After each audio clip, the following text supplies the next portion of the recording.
কোটি কোটি টাকা লুটপাট করে তারা আজকে জেলখানায় অবস্থান করছে।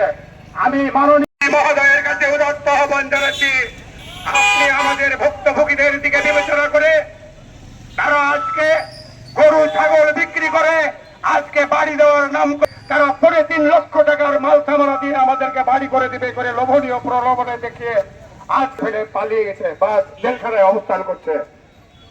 তারা মার্সেবল পাম দেবে তাদের ছেলে হওয়ার কার্ড দিয়ে 10,000 করে টাকা নিয়ে তারা আজকে তারা জেলখানায় অবস্থান করছে।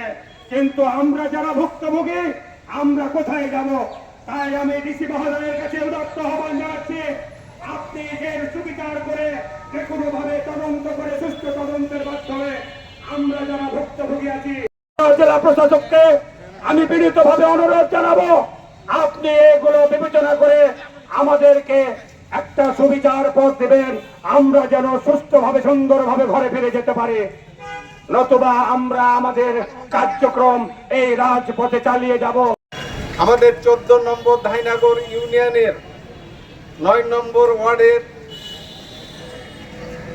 জয়নৌকা, জেসমিন আক্তার এবং মৃদুল গং এরা মানুষের সাথে প্রতারিত করে মানুষকে বিভিন্ন প্রলোভন দেখিয়ে প্রথমে আমরা চালের কার্ড করে দেব, আপনারা 6,000 টাকা দেবেন, আমরা 24 মাস আপনারাকে চাউল দিব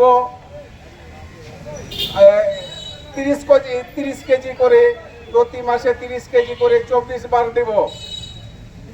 আর একটা অফার ছিল জেলা প্রশাসকের কাছে আমার টাকাটা আদায় করেছে, এটাই আমাদের দাবি।